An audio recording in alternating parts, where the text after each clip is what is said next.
सपनों की दुनिया में अब एक नई चमक लाएं। अपने घर की रौनक में चार चांद लगाएं। थकी हुई दीवारों में नया जोश ले आएं।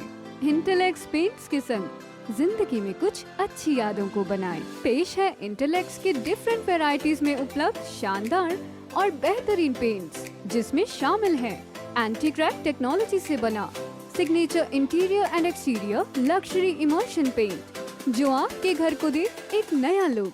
संपर्क करें 1800-2123-494 पर।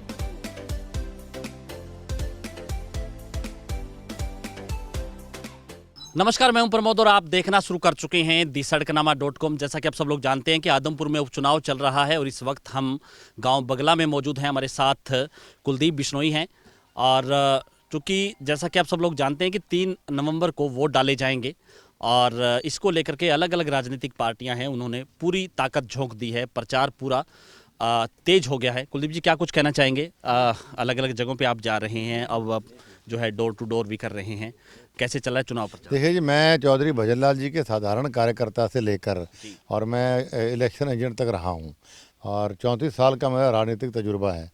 और इन 34 सालों में मैंने जिस प्रकार का माहौल मैं आज देख रहा हूँ, मैंने अपने जीवन में नहीं देखा है। हम बहुत बड़ी जीत की ओर बढ़ रहे हैं। जनता को इस बात को समझ में आ गया है कि भाई अभी दो साल सरकार के पड़े हैं और भजनलाल परिवार ने जब भी मौका मिला इस इलाके का विकास किया है और अब इनको मौका मिल रहा है तो विकास करेंगे।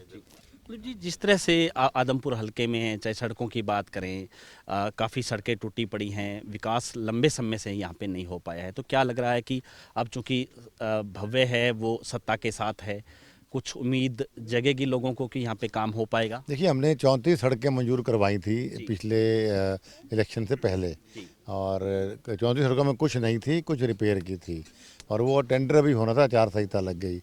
कुछ हमने 530 करोड़ रुपए में मंजूर करवाई थी।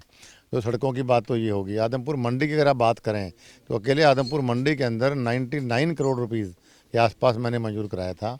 इसमें सड़कें थी, बरसाती पानी के निकासी का काम शुरू ऑलरेडी हो गया, चल रहा है वहाँ पे, और सीवरेज व्यवस्था थी या पीने के पानी का। तो भव्य अभी अगर विधायक बनता है और अच्छे वोट से बनता है तो निसंदेह कि 2 साल जैसे मैंने कहा सरकार के पड़े हैं, तो जो चौधरी भजनलाल जी की तरह विकास जो होता था, हमारी प्राथमिकता रहेगी वैसे ही विकास करवा के दें। बालसमंद में जेपी दलाल जो चुनाव के प्रभारी हैं, उन्होंने कहा कि जितने ज़्यादा वोट से आप जिताओगे, सत्ता में भागीदारी होगी, पुराना समय लौट पाएगा चौधरी भजनलाल के समय का। कहीं ना कहीं ये संकेत इसलिए है कि भव्य को सरकार में मंत्री या कोई और बनाने को लेकर के, तो क्या उम्मीद करें? देखिए, इस पर मुझे प्रकाश डालने के लिए मना किया गया, इस पर तो सीएम साहब ही प्रकाश डाल सकते हैं। और बाकी क्या कुछ कहना चाहेंगे, क्योंकि भूपेंद्र सिंह हुड्डा, दीपेंद्र हुड्डा, वो भी प्रॉपर यहाँ पे आ रहे हैं, लगातार जनसभाएं कर रहे हैं, कह रहे हैं कि कुलदीप ने हमारे साथ धोखा किया, इसलिए आप जेपी को वोट दीजिए, कांग्रेस को वोट दीजिए, ये भजनलाल का गढ़ नहीं कांग्रेस का गढ़ रहा है। देखिए, भूपेंद्र सिंह हुड्डा ने अगर अपनी सरकार में आदमपुर का काम किया होता तो जिस तरह आज गली गली छाँक रहे हैं, ऐसे करना नहीं पड़ता उनको। 10 साल भूपेंद्र सिंह हुड्डा की सरकार रही। इन 10 सालों में सबसे ज़्यादा अगर भेदभाव पूरे हरियाणा में किसी हल्के के साथ हुआ, आदमपुर के साथ हुआ। नौकरियों के मामले में, बिजली के मामले में, पानी के मामले, विकास के मामले में। और आदमपुर हल्के के लोग मेरे साथ चंडीगढ़ गए थे घेराव करने के लिए और तब इसने लाठियाँ मारी थी आदमपुर के लोगों को, मेरे को भी। आज ये मुझे नहीं समझता किस मुंह से वोट मांगने आ रहे हैं। आपने ना विकास किया और लाठियाँ और मारी लोगों को। आज आप कह रहे हो जी हमारे वोट दो, आगे विकास करेंगे। तो 10 साल आपकी सरकार थी, आपको किसने रोका? तो विकास नहीं, ये सिर्फ आदमपुर की विनाश की इनकी सोच है। ये आदमपुर के चुनाव से पहले कभी नहीं आए, ना ये चुनाव के बाद कभी दिखने वाले हैं। चौटाला साहब भी रथ लेकर के कुरड़ा राम नंबरदार है, उनके पक्ष में वोट की अपील कर रहे हैं, कह रहे हैं कि मध्यावधि चुनाव होंगे और जो है सत्ता परिवर्तन होगा। नहीं, मैं इस बात को बिल्कुल नहीं मानता हूँ। चुनाव 2 साल के बाद ही होगा। हम लोग बहुमत के साथ बैठे हैं और सरकार बढ़िया चल रही है। केंद्र में मोदी साहब और हरियाणा में खट्टर साहब बहुत बेहतरीन प्रधानमंत्री और मुख्यमंत्री हैं। लोगों का विश्वास जीता हुआ है। पूरी 2 साल सरकार चलेगी और अब तीसरी बार भी सरकार हम बनाएंगे 2024 में। सीएम साहब ने कहा कि वही नेता आदमपुर में जाए जिनकी ड्यूटियां लगी हैं, और दूसरे लोग ना जाएं, कहीं ना कहीं आपको लगता है कि ये बीजेपी आपको पूरा सपोर्ट कर रही है, बीजेपी के लोग हैं वो गांव-गांव में? बहुत ज़्यादा सपोर्ट हो रहा है। अपना चुनाव समझ के एक एक कार्यकर्ता बीजेपी ये काम कर रहा है। क्यों इसलिए कह रहे हैं कि काफ़ी लोगों की ड्यूटी हिमाचल चुनाव में भी लग गई है, जो बॉर्डरिंग एरिया ऑफ जो हिमाचल है, इसलिए उनको रोका गया कि भाई आपको हिमाचल में जाना है और बाकी जो ड्यूटी की वो यहाँ रहें।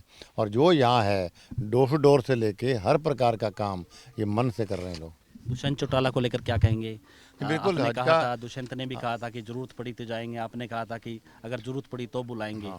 बिल्कुल, अभी ये टूर हमारे ख़त्म हुए हैं गांव के, जो हमें 5-6 दिन के टूर थे हमारे।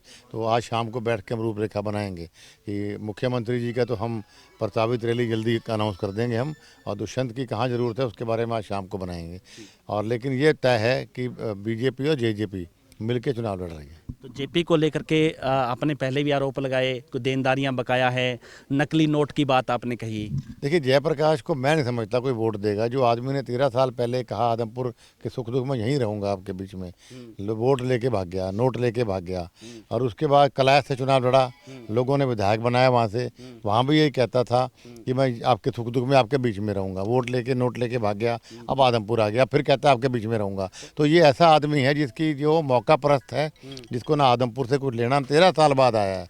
आज 13 साल तक लोगों के सुख दुख में भजनलाल परिवार रहा है, तो तब वो कहाँ था? तो नकली नोट की बात भी बीच में आई। देखिए, लोग कहते हैं कि नकली नोट भी बांट के गया यहाँ पे, और लोगों की देनदारी तो बहुत थी, जब धीरे धीरे उतरवा रहे हैं हम।